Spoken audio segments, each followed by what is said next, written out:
We are pleased to have the lunch symposium now. The chairperson of this session is Professor Makoto Hosono, Professor of Radiology, Faculty of Medicine and the Atomic Energy Research Institute at Kinda University, Osaka, Japan.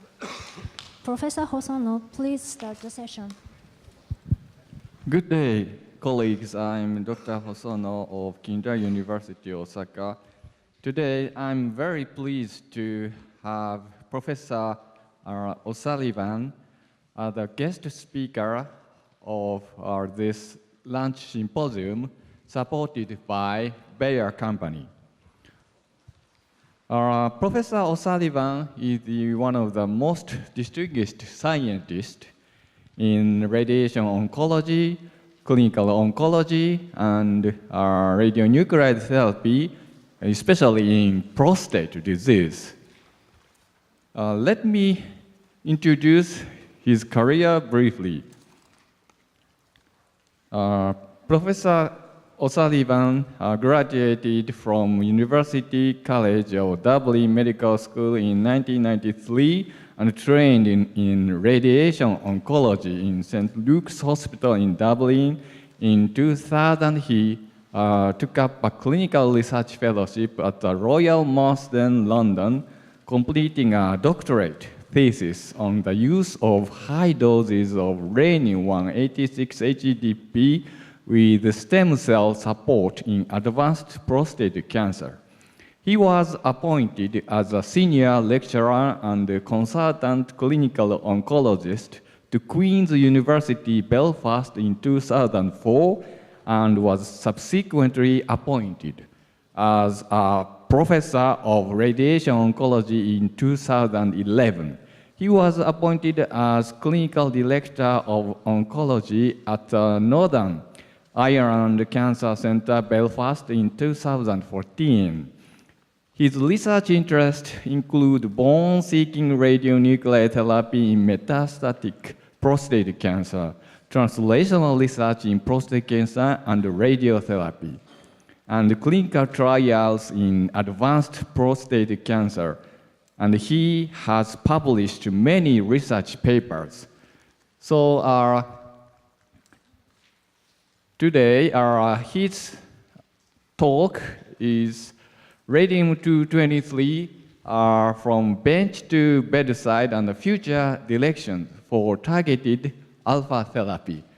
So Professor O'Sullivan, please go to the podium and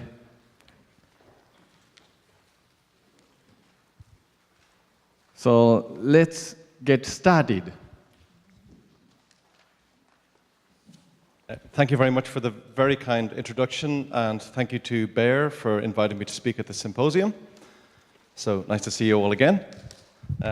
This is me sitting on one of my linear accelerators just to prove that I am a radiation oncologist. And this is one of our 10 TrueBeam linacs that we have in Belfast, and where we treat approximately 6,000 patients per year with radiation, and about 8,000 new patients come to us altogether. So it's a very busy clinical practice. And I showed you yesterday sunny Belfast with our cancer centre and our research centre. What maybe you didn't notice is that the ground was quite wet here. So this is more typical of the weather in Belfast, raining almost all the time. And this is probably one day in the year when it was sunny. So it's great to be here in sunny Kanazawa. So prostate cancer is really what I do. And this gentleman here, sorry to show you this during your lunch break, but this man his body was unearthed as part of an archaeological dig about 20 years ago in northern Siberia. So he was stored in the Siberian biobank for many, many years, many centuries. In fact, this man probably died around about 700 BC. He was a Siberian king. He was buried with his sword and his cat. And it seems that he died from prostate cancer because the archaeologist who did the archaeological dig noticed that this man had multiple bone lesions. And it was possible, because of the way the body was preserved in the ground, it was actually possible to do biopsies of this man's bone and to do PCR analysis, as well as PSA staining. And really some German researchers were able to prove that this man died probably in his mid-50s of prostate cancer, most likely because of bone marrow failure. So he had multiple deposits and he had patterns in his bone marrow consistent with bone marrow failure and infiltration by prostate cancer. And this is first of all to illustrate that prostate cancer has been around for a very long time. This is the oldest known case, but obviously prostate cancer has been around probably since humans have evolved. And it demonstrates as well that bone was the main cause of death. Bone metastases was the cause of death for this man way back when. And it's also to illustrate that the treatment for prostate cancer probably didn't change very much from the time this man died, almost 3,000 years ago, to about 1950.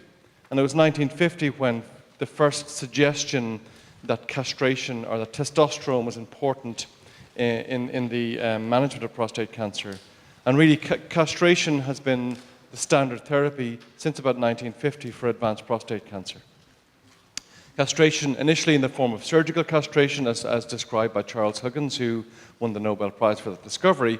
And we now know that in the modern era, castration still works very well, and even patients with widespread bone metastases, which is very typical of prostate cancer, even patients with this degree of spread of prostate cancer can respond very well to androgen deprivation therapy.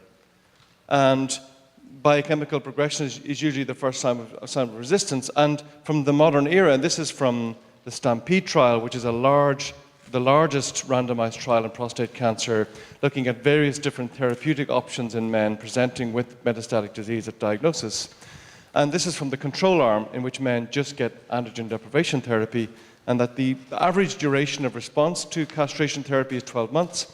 And once castration, once the cancer becomes resistant to castration, a term we call castration-resistant prostate cancer, the median survival for these men, even in the modern era, even in the presence of all the new therapies that we have, is 22 months.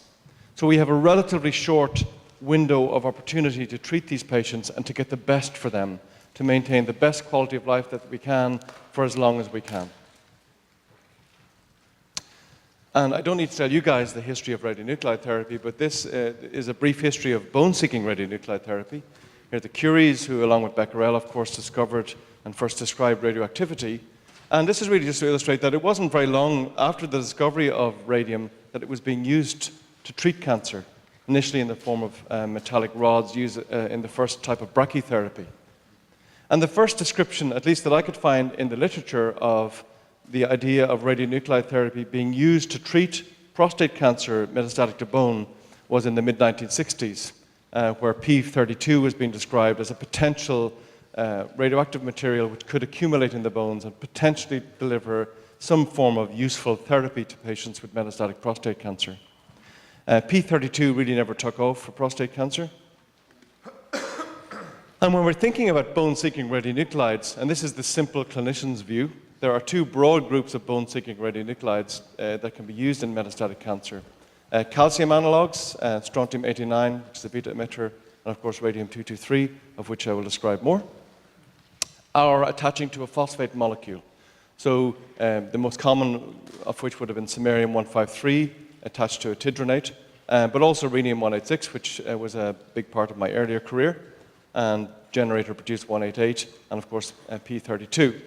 So these are drugs which use the biological phenomenon, the molecular phenomenon that prostate cancer, as well as many other cancers, elicits an abnormal reaction in the bone, or causes a dysfunction within the normal, stable bone metabolism. And by injecting these drugs intravenously, they will be attracted to the bone, either by behaving like calcium or behaving like phosphate, essentially incorporating it into the mineral bone, and therefore delivering a radioactive payload into the bone.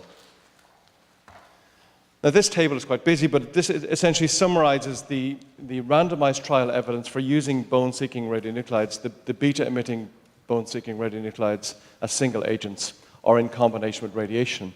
And really, the point of this slide is to first of all demonstrate that and this is the entire randomized controlled evidence base, published evidence base at least, for these agents. The trials were rather small. The biggest trial of all was short of 300 patients, but many of the studies were really quite small. Most of the studies were in prostate cancer, but also some of the randomized trials were also in breast cancer. And essentially, the main purpose of these clinical trials was testing pain response. So these studies were not powered to determine overall survival benefit. They weren't even powered large enough powered to detect progression-free survival difference. Really, most of the studies looked at pain as the endpoint. And most of the pain responses were in the order of 40 to 60%, although sometimes you were seeing pain responses in the order of 70%.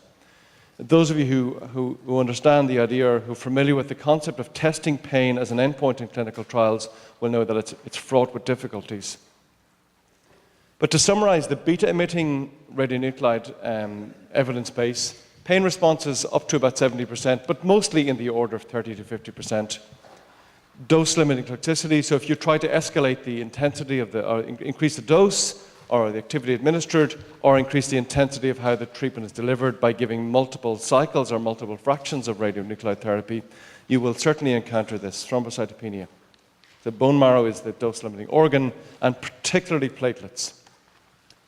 From the published data, we know that there's no survival benefit from these agents. Mostly these drugs were being used too late. And this really testifies to when these drugs were being used, mostly in the 1990s, there really were very few treatment options for patients with advanced prostate cancer. And very often, by the time they were seen by nuclear medicine or oncology, it was too late. The marrow was already failing, and it was too late to be using a marrow-toxic drug. There were some radioprotection issues because, as you know, with these agents, they're largely excreted through the renal tract, so patients with incontinence issues or catheterization issues presented some challenges to giving therapy like this. Again, I don't need to tell an audience like this the history of alpha-emitting radionuclide therapy, but this essentially just summarizes the clinical trial activity for the various different alpha emitters. Of course, the reason I'm talking to you today is about Radium-223, which was approved for treatment of advanced prostate cancer in 2013. And I will talk a little bit about Thorium-227 towards the end. So it's been a relatively short history, I guess, looking back over the years and this is back to the first of these meetings. So this just tells you that, and Radium-223 being the first approved drug is the reason I'm talking to you today. But again, this is the simple clinician's view of targeted alpha therapy. Radium-223, which I'll talk more about, is essentially a molecular-mediated targeted alpha therapy. So it uses the physiological phenomenon of osteoblastic or increased activity within the bone to deliver a calcium mimetic type of drug. But of course, as I've been learning over the last few days, antibody-mediated and also peptide-mediated delivery of alpha particle radiation is also very relevant. And I've learned a lot over the last few days about the science behind that. I've been very impressed with the chemistry and physics behind these agents. But that's well outside my expertise, so I will focus on the clinical aspects here. Again, the decay chain for Radium-223 would be well familiar to this audience, but just to summarize that the half-life is 11.5 days, which is useful for clinical utility, especially for worldwide distribution from a single production site, as it is right now in Norway for Radium-223. This half-life allows the drug to be distributed right around the world. As you know, most of the energy in the decay is alpha, but there's also some beta and some gamma as well, making it possible to actually image this agent clinically. So it can be easily measured on standard dose calibrators, and you can get a low-quality gamma image from the drug itself. And here's an example. Here's a patient with a technetium bone scan showing multiple bone mets. The same patient having a sodium fluoride PET scan showing a prettier picture, but essentially the same thing, multiple bone metastases. And here's a patient about 24 hours after receiving a dose of radium, clinical dose of radium. I think it's never going to win as a diagnostic agent, but I think you can see uptake within the same areas that are seen on the technetium and sodium fluoride scan. So essentially delivering a very powerful form of radiation directly to the site of metastases. Now, different to the beta-emitting isotopes, which are cleared renally, radium is actually cleared via the GI tract. So again, baseline picture, technetium scan, day 2 post-radium injection. You can you can quite clearly see here activity within the large bowel. And by day 6, activity is really dying away. So this is a GI-excreted drug, and it may explain some of the GI toxicity that's encountered with Radium-223, which I'll come back to. Again, this is more for talking to urologists and oncologists. An audience like this will understand this extremely well, the difference between alpha emitters and beta emitters. But essentially, from the clinician's perspective, it's a much larger particle, and the energy is much higher. So that the radius in tissue is very much shorter, but the linear energy transfer is extremely high compared to the electrons of the beta emitters.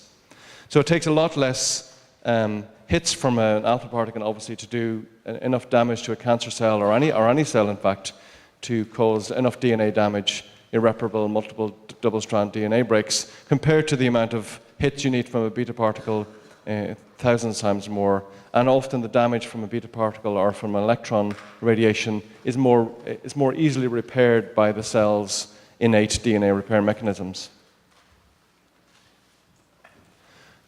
But when Radium-223 actually gets into the mineral bone, what is its target? And I briefly mentioned this yesterday during my scientific presentation. So if you're getting Radium-223 into the mineralized bone, you're not only going to kill or target cancer cells, and we know that it does that, but you're also targeting the bone microenvironment, and in particular, the osteoclast and osteoblast cells, which are involved in this sort of vicious cycle of creating, once the prostate cancer cells arrive in the bone marrow, creating this abnormal bone, the dysfunction in the mineral bone. And by targeting this, I think the Radium-223, when it gets into the bone, has a dual effect, not only targeting cancer cells, which are nearby, but also the bone microenvironment. And I think both these methods result in the benefits we see from Radium-223. It's hard to separate them, but for sure, some stabilization of the bone microenvironment is part of how this drug works. This just summarizes the large clinical trials of Radium-223 that have been done and published. There were initial studies looking at single injection of different activities, 5, 25, 50, 100 kilobecquerels per kilogram. Then this study, with the BC102 study, was the first that used multiple cycles, in this case 4 cycles of 50 kilobecquerels per kilogram at 4 weekly intervals. And this was the first study, this was a randomized study that suggested a potential survival benefit from this drug and a potential for disease modification. The 104 study was the first one I was involved with, which was 3 cycles of different doses, different activities given. And then the Alsimca, which I'll come back to in more detail, was the large phase 3 trial. And then the early access program was which I described yesterday, was a post-registration trial. But just to summarize the Alsimca trial, just for because that's really the main focus of the rest of the talk. The Alsimca trial was really the largest ever randomized trial of a radionuclide. It took men with almost 1,000 men with metastatic castration-resistant prostate cancer, and it randomized them to receive best standard of care plus 6 cycles of Radium-223, or best standard of care plus 6 cycles of placebo. So the Radium-223 was given as a bolus intravenous injection as an outpatient. The injection took over 1 or 2 minutes to deliver, or placebo, and the clinician and the patient were both blinded as to what they were receiving. Only one member of the physics team was aware of what was actually being delivered. Patients were stratified according to pretty typical stratification factors in prostate cancer, alkaline phosphatase level, whether or not they were receiving bisphosphonate therapy, and whether or not patients had received prior docetaxel, which at the time of the study was really the only other life-extending therapy available. And patients to get into the study needed symptomatic castration-resistant prostate cancer.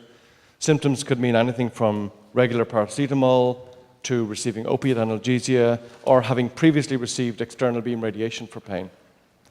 Patients had no known visceral mets because it was felt that patients with visceral metastases, liver or lung metastases, were likely to progress too quickly, and also because the drug was targeting the bone, it was felt that these patients should probably be considered either for chemotherapy or palliative care. And patients were either post-docetaxel or unfit for docetaxel, but unfit for docetaxel included patients who didn't want docetaxel, which can be quite a lot of patients. And the randomization was 2-to-1. Two-thirds of the patients received radium, one-third placebo, and the primary endpoint was overall survival. And this compares very typically with the other trials in the same treatment, the same clinical scene. So the abiraterone and enzalutamide trials in the similar population were also 2-to-1 randomization. So this was a pretty typical design. And this is the headline result, the overall survival from the Alsimca trial. And this is the reason the drug got registered and approved, in that the overall survival for patients receiving Radium-223, up to 6 cycles compared to placebo, plus best standard of care. And I should have said best standard of care included everything except cytotoxic chemotherapy or another radionuclide. So for example, estrogen therapy or bisphosphonates, corticosteroids were all allowed at the time. And patients receiving Radium-223 had a median survival of almost 15 months compared to 11.3 months for placebo, hazard ratio of 0.7, and this compares pretty favorably with the other life-extending therapeutic agents for prostate cancer. The other, I think, very important endpoint in this study was time to symptomatic skeletal event, spinal cord compression, painful bone metastases requiring radiotherapy or requiring surgery, or a symptomatic pathological fracture, and an almost 6 months delay in time to development of first symptomatic skeletal event. And the curves are separating at a very early point. In fact, this is when the radium course finishes. So even after 2 cycles of radium, you're seeing a separation in time to symptomatic skeletal event. And this is a very important thing. For a patient in the last year or year and a half of their life, a 6-month delay in time to symptomatic progression, or essentially in the need to come to the hospital for some treatment, is a pretty big deal. What about side effects? Well, looking at hematological side effects, certainly thrombocytopenia was more common in patients treated with radium compared to placebo, 12% versus 6% for all grade toxicity. But really in oncology, we were only interested in grade 3 and above. And thrombocytopenia, about 6% of patients had grade 3 or above thrombocytopenia compared to 2% in the placebo patients. Anemia was pretty similar, and neutropenia was uncommon, but was more common in Radium-223 treated patients. So for an oncological treatment, this is pretty acceptable adverse events. Looking at the non-hematological toxicity as described with the GI clearance of the drug, there was definitely a signal for more diarrhea, 25% versus 15% for the radium patients. But thankfully, this didn't really translate into anything in the grade 3 or grade 4 category. They're pretty similar. And certainly diarrhea is relatively common in patients treated with Radium-223, but usually very easy to manage, either by just simple anti-diarrhea medications. I think in the last years I've treated hundreds of patients with Radium-223, and only one needed admission to hospital for intravenous fluids for the diarrhea. So it's relatively common toxicity, but relatively uncommon that it's serious enough to require hospitalization. Now, this is a concept which is evolving in the treatment of prostate cancer, the idea of therapeutic layering. So we have so many therapeutic agents available in prostate cancer, and this is a recent publication by David Crawford in Urology, looking at the idea of metastatic castration-resistant prostate cancer as it moves through asymptomatic through symptomatic disease, and the idea of layering various therapies rather than sequencing various therapies. And those of you who understand prostate cancer or who treat prostate cancer will understand this idea. And the idea that some of the other therapies, so supportive care, androgen deprivation therapy, the newer hormonal therapies, and then immunotherapy, targeted alpha therapy, and chemotherapy can be layered with these therapies depending on the stage or the state of the patient. So I showed you what the treatment paradigm back 3,000 years ago looked like. It changed in 1950, and then it really didn't change very much until about 2004. But since 2004, and between 2004 and 2017, which have been my years working as a staff member, as a consultant in oncology, it's been unbelievably prolific in the amount of clinical trials. I won't go through these in detail, but all of these are overall survival benefits of various drugs, including abiraterone, enzalutamide, both before and after chemotherapy, Provent, which is an immunotherapy only available in the States, and the Stampede trial, which is upfront, using different drugs upfront. All of these agents have shown overall survival benefit in castration-resistant prostate cancer. And as a result, the treatment paradigm for prostate cancer now looks pretty complicated. So this is the treatment paradigm for metastatic prostate cancer now. All patients get some form of androgen deprivation therapy, but upfront docetaxel is now standard therapy for patients presenting with metastatic disease. And here are the other options we have: abiraterone, enzalutamide, CYP-T, only in the US really, Radium-223 fitting here as the patient becomes symptomatic, docetaxel. We also have another chemotherapy, cabazitaxel. This is an extremely busy treatment paradigm, and it's about to get busier because looking at the next year and the likely readout from various clinical trials, we're likely to see an even more complicated treatment paradigm. Data being presented next week at ASCO will likely show that abiraterone has some value upfront in patients presenting with metastatic disease at diagnosis. The ERA trial, which is combining radium-223 with abiraterone, will read out, hopefully will be presented in ESMO this year, and again may well show that there's a survival benefit, or at least a progression-free survival benefit, for combining radium-223 with abiraterone. And we're also going to have some vaccine trial results this year. So it's extremely complicated. Having been very simple back in the time of our Siberian king, it's got a lot more complicated, which is great news for patients. And the implications of this very busy treatment landscape is that survival is improving. And I'm seeing patients, compared to when I started treating prostate cancer almost 20 years ago, we now see patients living years longer than they were before, with the result that our clinics are full, and it's great news for patients. This presents major challenges to those of us involved in clinical research. Can survival still be a clinical endpoint in a clinic, or can survival still be a primary endpoint in clinical trials? It's difficult to say. And what should be our comparator? What should be the control arm? But of course, the implications of all these therapies, because none of them are cheap, is a very much increased cost of dying from prostate cancer. So this is a huge issue. And what can we do about this? Well, we can reduce the suffering and cost of metastatic prostate cancer by doing what these delicious Irish salmon are doing. And if you ever come to Ireland to go fishing, you'll see these beautiful guys. And what these guys are doing is heading upstream. And that's what we need to think about, especially in prostate cancer, head upstream. And by bringing therapies upstream, and this is data from the Stampede trial showing that giving patients who present with metastatic disease at the time of diagnosis, by giving 6 cycles of docetaxel along with castration therapy, we can improve survival by almost 2 years. I mean, this is absolutely mind-blowing, the difference it's making. So by giving 6 cycles of docetaxel chemotherapy at the time of diagnosis, at the same time of commencing androgen deprivation therapy, before the disease becomes castrate resistant, we are seeing a massive improvement in survival. I think we can do the same thing with radionuclide therapy. And this is a clinical trial that I'm running in Belfast called the ADRAD trial. And this is for the same type of patient presenting with de novo metastatic disease. And giving patients who present with bone mets are, first of all, being treated with ADT. Plus, if they're fit for it, they receive 6 cycles of docetaxel.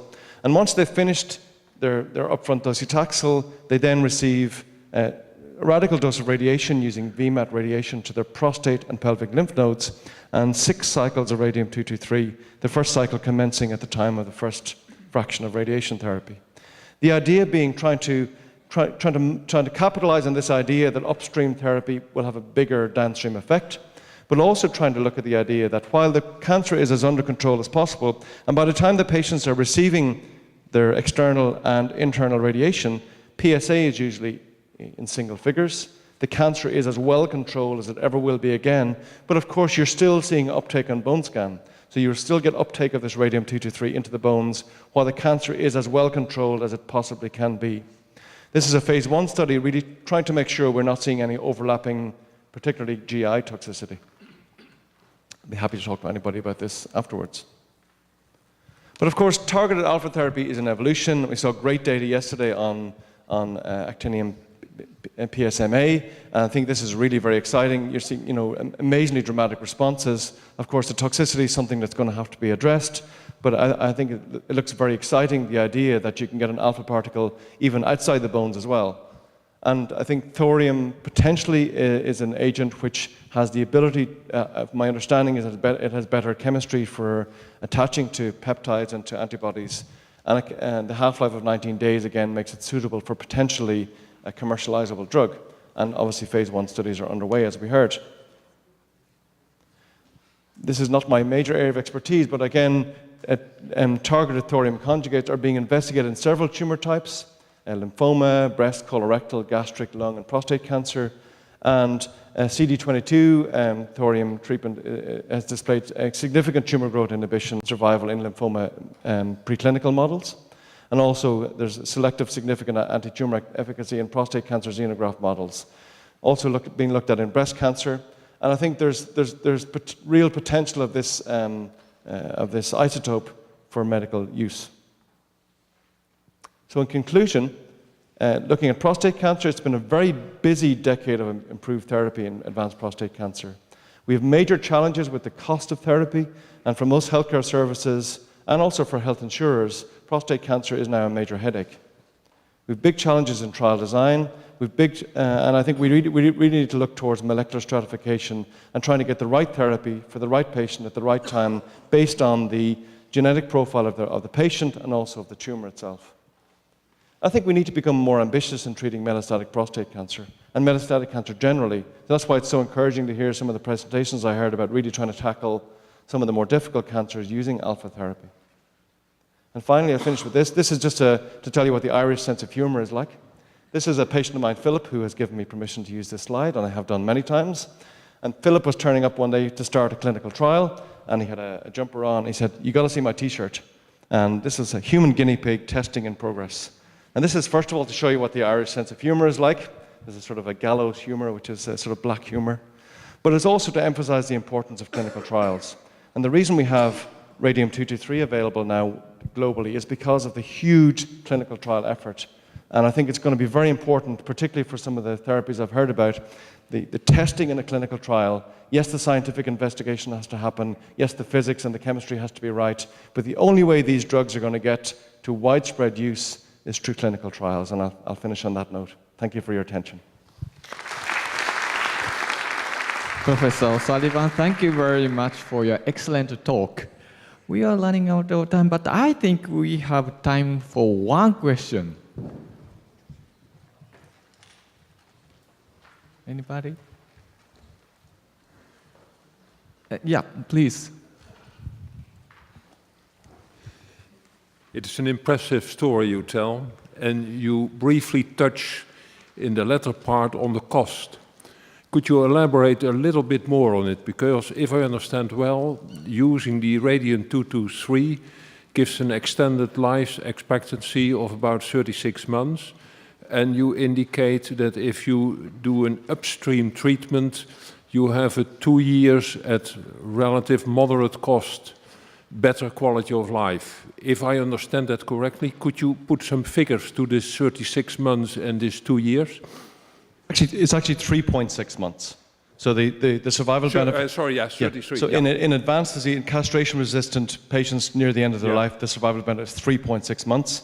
And the use of upfront docetaxel is about 2 years. So it adds up. Yeah. But of course, the problem is those patients 2 years later still hit the need for all the other therapies. So yes, they live an extra year and a half or 2 years, but then they become castrate-resistant, and then they still need all those therapies. So if you're looking at cost effectiveness, by far and away the most cost-effective therapy in prostate cancer is androgen deprivation therapy, followed by docetaxel. And docetaxel is now generically available, so it's cheap. Yeah. So I think that was my point towards the end of moving upstream. The first upstream therapy to be proven is docetaxel. Data presented next week in ASCO will very likely, it's the worst kept secret in prostate cancer, will very likely show that abiraterone used upfront will also have similar types of life prolongation. But we still have the problem that eventually those patients do get progressive disease and still need these other therapies, which have definitely, from the cost-effective point of view, much less cost-effective. Because abiraterone, enzalutamide, and docetaxel, when used later in the disease, have similar 3 to 4 month survival benefits. So I think, for sure, therapies used later on are much less cost-effective, and I'm strongly arguing for upstream therapy. Yeah. The cynical remark is dying is an expensive hobby, huh? Anyway, at the end. Anyway. But what I'm interested in, especially in context of also developing other alpha-targeted therapies, is what is about today what the health insurers and government-paid health scheme have as money available for the 36 plus 2 years added up. Could you put some figures on that? And maybe it's in Ireland different than in the NHS in the UK or in other European or US countries. But Well, could you indicate some figures? Because that's helpful for the people who are developing therapies, but also for the people who are developing, for example, the supplies of alphas, in what kind of cost schedule they have to think. Could you put some figures on it? Well, I work in the UK system, and it probably has the most evolved system of assessing cost effectiveness using the agency NICE.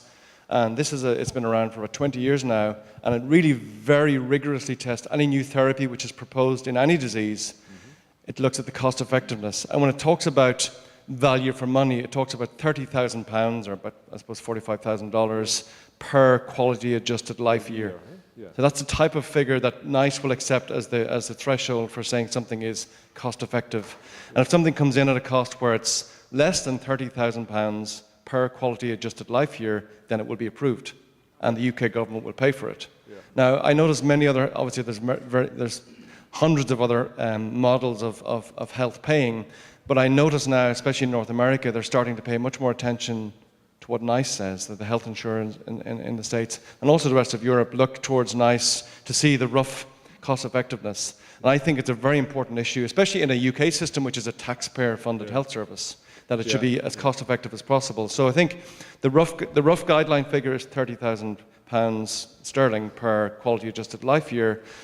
It's much less clear what the cost effectiveness or what the cost effectiveness number should be for prolongation of survival, so progression-free survival. And I think in breast cancer already many drugs are approved for progression-free survival. Also ovarian cancer, prostate cancer. We're still in the I suppose relatively early days where actual overall survival benefits are approved, and it's much easier to put a cost on that, I think. I recognize the figure of the NHS that you mentioned. I also know that there is one country in the European Union who actually not so long ago publicly stated once that one additional full quality life may cost about 80,000 euros, which is quite astonishing in my view.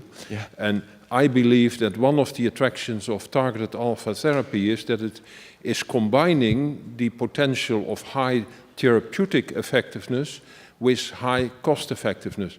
And I see it as part of our joint responsibility here to give kind of a solution for the expanding medical cost that is a worry in every country in the developed world. And I strongly believe we should try to have high therapeutic effectiveness, but at the same time try to push down the cost of the therapies and the additional full quality life years as well. Completely agree. Thank you very much for these very important discussions, but it's already time to close this session. Thank you very much, Professor O'Sullivan.